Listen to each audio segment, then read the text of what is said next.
दाहाल यज्ञनिधिज्यूको 73औं जन्म जयन्तीका सन्दर्भमा समारोहका अध्यक्ष नागार्जुन वाङ्मय प्रतिष्ठानका अध्यक्ष आदरणीय गुरुज्यू, यस कार्यक्रमका प्रमुख अतिथि हामी धेरैकी गुरुआमा, आदरणीय गुरुआमा प्राध्यापक डाक्टर सुधा त्रिपाठीज्यू, आदरणीय गुरुआमा सुधा बाबुज्यू, आदरणीय डाक्टर हरि सिलवालज्यू, डाक्टर विनोद मन्जरज्यू, आज सम्मानित प्रतिभा प्रकाश सिलवालज्यू, अन्य सम्पूर्ण सहभागीहरू, म एकातिर प्रतिभा अन्य भन्न पुगेछु, क्षमा चाहन्छु, सहभागीहरू, नागार्जुन वाङ्मय प्रतिष्ठानका सहकर्मी साथीहरू सबैमा हार्दिक न्यानो अभिवादन। म छिटै उभिनुको कारण अघि उत्कृष्टले भनिसक्नु भएको छ। मैले ढुङ्गा अड्डासम्म पुग्नु छ, यहाँबाट 13 अबहरू सुरुमै यसरी उभिन परेको बाध्यताप्रति म क्षमा चाहन्छु। दाहाल यज्ञनिधिलाई मलाई तोकेकै विषयमा म आउँछु। दाहाल यज्ञनिधिलाई सम्झँदा हिजो मैले दिनेश खरेलजीले एउटा अन्तर्वार्ता सार्वजनिक गर्नुभएको छ, त्यसमा मैले धेरै कुरा भनेको छु। उहाँको जीवन सङ्घर्ष 2010 साल श्रावण 8 गते खोटाङको खाल्लेमा जन्मिएर हामी सबैले थाहा पाएको मितिमा काठमाडौँमा जीवन लीला समाप्त भएसम्मको जीवन यात्रालाई हेर्दा निकै सङ्घर्षपूर्ण छ। उहाँले खाल्लेबाट धरान झर्नलाई भरिया बनेर झर्नु परेको थियो। त्यहाँको चन्द्र पाठशालामा बस्दा पर्याप्त खान नपुगेको, पर्याप्त ओड्ने ओछ्याउने नभएर रोगको शिकार हुनु परेको प्रसङ्गहरू मैले उहाँको बारेमा लेखेको कृतिमा उल्लेख गरेको छु। त्यहाँबाट काठमाडौँ आउन गरेका सङ्घर्ष र यहाँ बस्दा विभिन्न ठाउँमा डेरा सरेका सङ्घर्षहरू पनि त्यहाँ उल्लेख गरेको छु। सँगै उहाँले जागिरसँगै यो 40 को दशकमा रेडियो नेपालमा प्रवेश गरेपछि जनताको आवाज बोल्न खोज्दा दरबारबाट आउने अप्ठ्याराहरू, अहिले त्यो ठाउँमा यशोदाजी हुनुहुन्छ, अहिले पनि उहाँहरूले केही प्रसारण गर्ने बेलामा के अप्ठ्यारो पर्छ बुझ्नुहुन्छ, तर त्यतिखेर दरबारको अप्ठ्यारो, दरबारको आदेश बिचमा रानीको कविता प्रसारण गर्न बारम्बार आउने विद्वानहरूबाट उहाँले चाहिँ फाइल मुनि रानीको कविता राखेर सर्वसाधारणका कविताहरू प्रसारण गरेर त्यो रेडियो कार्यक्रमलाई जनताको कार्यक्रम बनाउनु भयो। अघि उद्घोषकले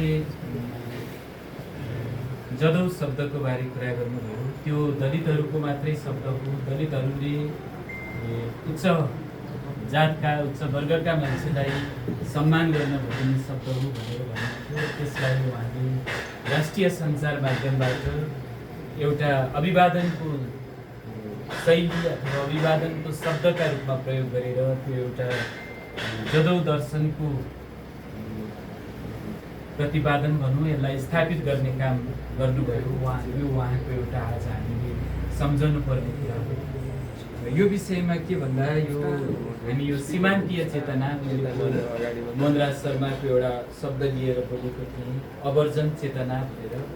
वर्जनमा पारिनुहुन्न भन्ने समुदायहरू, महिला, दलित, जनजाति लगायत सम्पूर्ण सिमानामा रहेका, किनारामा रहेका मान्छेहरूका पक्षमा उहाँले कविता लेख्दा पनि, निबन्ध लेख्दा पनि आवाज उठाउनुभयो। यदि हाम्रो नेपाली समालोचना जगत कम्युनिस्ट पार्टीको टिकट लिएको मान्छेलाई मात्रै प्रतिवादी प्रगतिशील भन्दैन भने त्यहाँभन्दा अलिक छाती खुला बनाउँछ भने दाहाल यज्ञनिधिको सृजना प्रगतिशील मात्रै होइन, प्रगतिवादी चेतना सम्पन्न थियो। मैले यसरी दाहाल यज्ञनिधिलाई सम्झन्छु र मैले यो कुनै हावामा बोलिराखेको छैन। यज्ञनिधिका सबै रचना पढेको आधारमा बोलिराखेको छु। उहाँले कहीँ पनि उच्च वर्गका मान्छेहरूलाई सहयोग पुग्ने गरी आफ्नो अभिव्यक्ति पनि दिनु भएन र आफ्नो लेख पनि लेख्नु भएन। यो स्वाभिमानी र आफ्नो विचारमा अडिक उहाँको व्यक्तित्वप्रति म हार्दिक सम्मान गर्छु, जदौ व्यक्त गर्दछु। अर्को पाटो उहाँ यो प्रजातान्त्रिक आन्दोलन र गणतान्त्रिक आन्दोलनको एउटा बौद्धिक सिपाही हुनुहुन्थ्यो। यो उहाँले सञ्चारका पक्षबाट पनि र पछि उहाँले काम गरेको एचबिसी एफएम बन्द नै भयो, यहाँहरूलाई थाहा छ। र उहाँले त्यसपछि अन्नपूर्ण रेडियोमा आएर काम गर्नुभयो। रेडियो नेपालमा एकचोटि उहाँको जागिर छुट्यो, पछि फेरि साहित्यको मजेरीमा समाजको मजेरीमा साहित्य यो कार्यक्रम चलाउनु भयो। र त्यहाँबाट उहाँले यो समाजको रूपान्तरणमा पुर्याएको योगदान तत्कालीन गणतन्त्र पक्षधर नेताहरूले गरेका भाषणहरूभन्दा चर्का थिए। मैले यो दोस्रो पाटो भने यो सँगसँगै उहाँले जीवनको नश्वरतालाई एकदम नजिकबाट बुझ्नुभएको थियो। उहाँलाई आध्यात्मिक ढोङसँग कति पनि विश्वास थिएन। उहाँले कर्मकाण्डी ढोङसँग कति पनि विश्वास राख्नु भएन। यद्यपि उहाँले संस्कृत पढ्नुभएको थियो, शास्त्री हुनुहुन्थ्यो उहाँ, तर उहाँले कति पनि विश्वास राख्नु भएन। तर पनि उहाँले वैदिक ऋचाहरूलाई विश्वास गर्नुहुन्थ्यो र यी हाम्रा प्राचीन ज्ञानका सम्पदा हुन् भनेर बुझ्नुहुन्थ्यो। यो पाटोलाई पनि हामीले यहाँ सम्झनुपर्छ भन्ने लाग्छ। मैले अघि शरीरको नश्वरता भन्नेको सन्दर्भ ल्याउँदै थिएँ। उहाँलाई यो फुल चढाउनु हुँदैन भन्ने विश्वास थियो। मैले अघि यहाँ मालालाई भन्दा सम्झेँ, उहाँले फुलको हत्या भन्नुहुन्थ्यो। यसलाई फुल मेरो लासमा फुल नपरोस् भनेको थियो र हामीले उहाँको शरीरमा फुल पारेका थिएनौँ। यहाँहरू कतिलाई सम्झना छ होला। यो खादामालामा पनि त्यति धेरै उहाँलाई विश्वास थिएन। अघि दिल सरले मलाई त्यहाँबाट यहाँ बोलाउँदा म अलि लजाउँदै आएर बसेँ। यो आसन ग्रहण अगाडि र पछाडि बस्ने मान्छेमा पनि उहाँलाई त्यति धेरै विश्वास थिएन। जहाँ बसे पनि त्यो व्यक्तिको प्रतिभा चाहिँ अगाडि र पछाडि बस्दा फरक पर्दैन भन्ने कुरामा उहाँको कुनै पनि भेद थिएन। म सम्झन्छु एकचोटि जनकप्रसाद हुमागाईलाई सम्मान गऱ्यौँ हामीले यो के क्लब सुधा म्यामले सम्झनुहुन्छ होला। उहाँले त्यो कार्यक्रम चलाउनु भएको थियो यो ब्याङ्कर्स क्लबमा।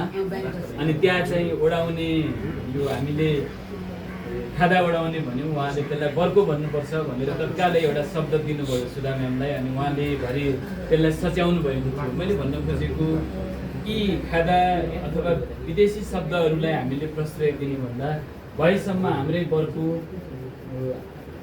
हाम्रा आफ्ना मौलिक शब्दहरू, झर्रा शब्दहरूलाई प्रयोग गरौँ भन्ने उहाँको धारणा थियो। र यो आधारमा उहाँ एउटा भाषाका क्षेत्रमा पनि अध्ययन गर्न योग्य व्यक्ति हुनुहुन्छ।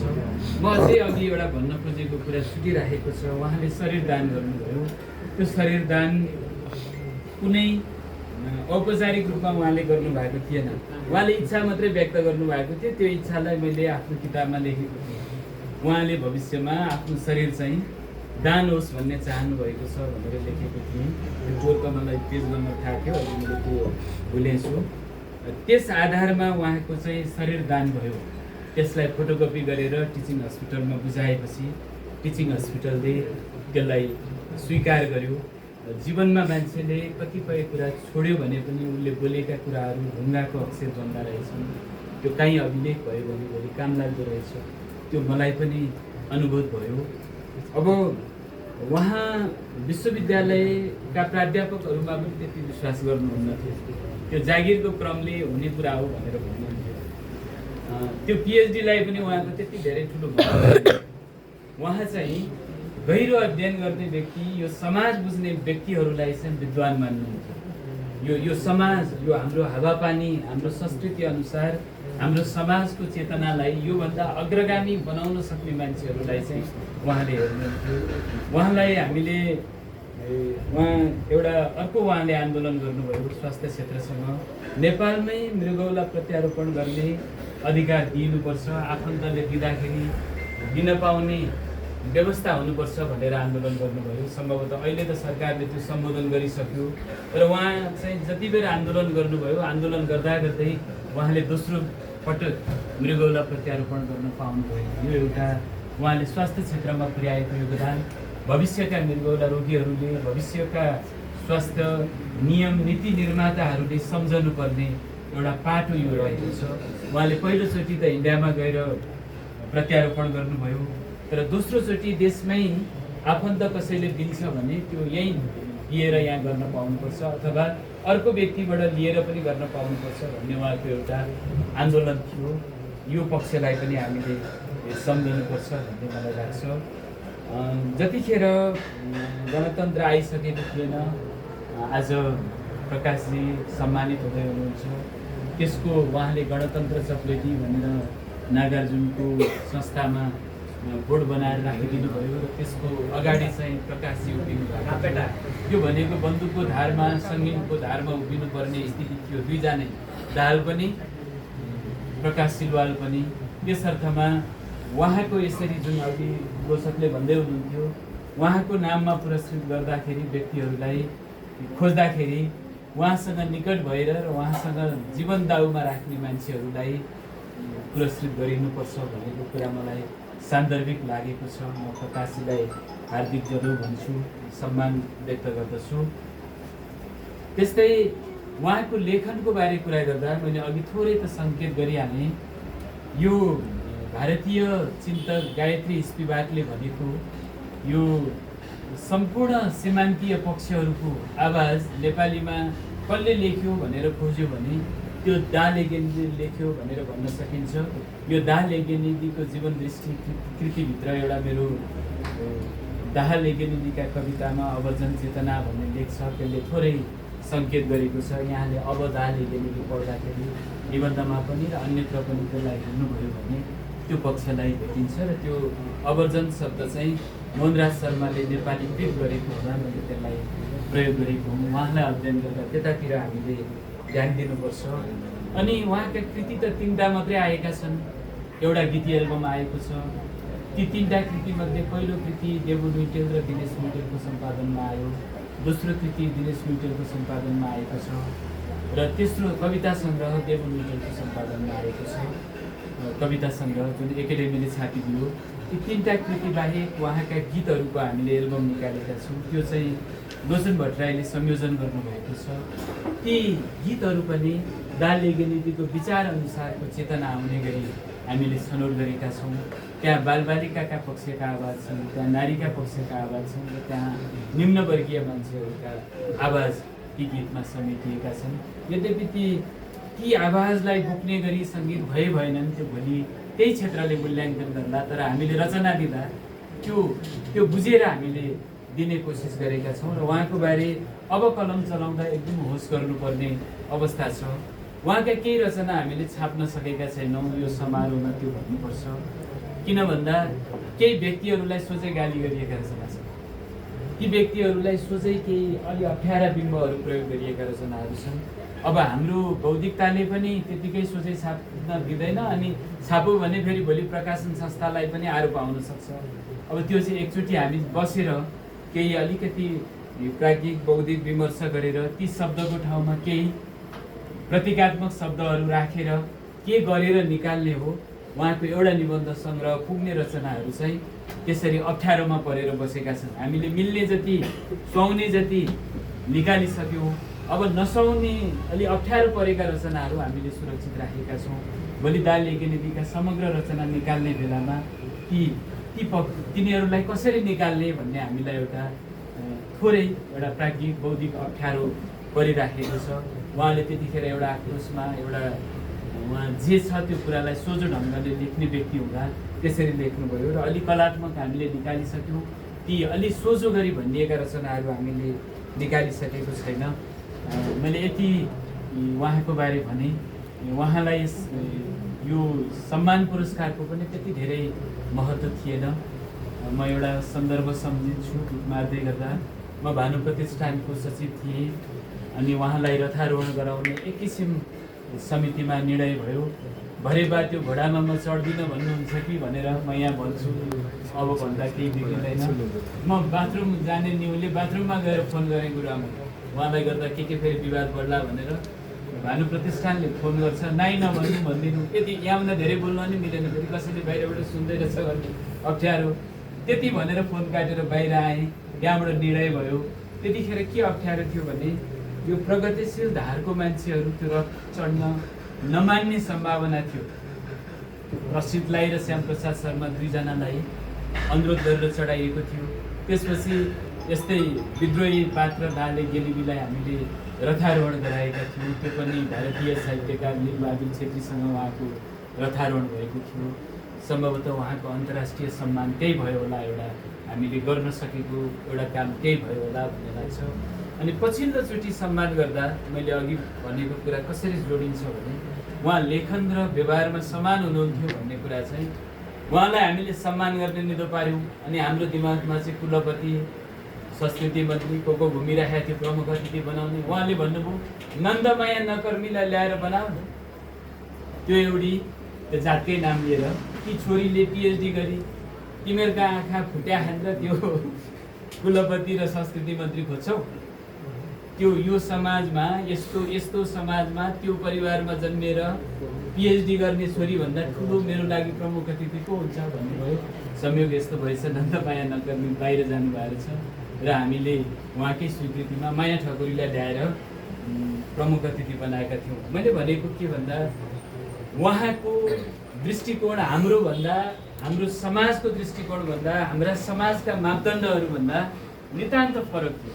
उहाँले देख्ने प्राज्ञहरू पनि फरक थियो। लोक समाजप्रति उहाँको बडो विश्वास थियो।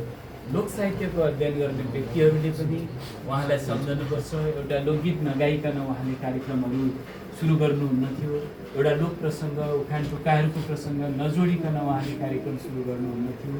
मैले मोटामोटी यसरी भाषा क्षेत्रबाट पनि उहाँलाई सम्झनु पर्ने, लोक अध्येताहरूले पनि सम्झनु पर्ने, यता सीमान्तकृत प्रगतिशील र अरू समाजमा जे परिवर्तन चाहन्छन् त्यो अभियन्ताहरूले पनि उहाँलाई सम्झनु पर्ने, स्वास्थ्य क्षेत्रका नीति निर्माताहरूले पनि उहाँलाई सम्झनु पर्ने र राजनीतिक परिवर्तन चाहने पक्षहरूले पनि उहाँलाई सम्झनु पर्ने। यो बहुआयाम देखेपछि हामीले उहाँले मन नपराएका क्षेत्र भए पनि उहाँको नाममा केही गर्नुपर्छ भन्ने धारणा आएर यो संस्था खडा गऱ्यौँ लाले गेलिबीका नाममा। सँगसँगै उहाँले काम गरेको संस्थामा एउटा पुरस्कार राख्नुपर्छ भन्ने आन्तरिक सल्लाह भयो। त्यो अनुसार यो कार्यक्रम हुँदैछ। यो कार्यक्रम आज भव्य रूपमा सम्पन्न होस्। हामी दाले गेलिबीकै शैलीमा छोटो छरितो ढङ्गले यो कार्यक्रमलाई सम्पन्न गर्न सकौँ भन्ने कामनाका साथ म बिदा चाहन्छु। धन्यवाद।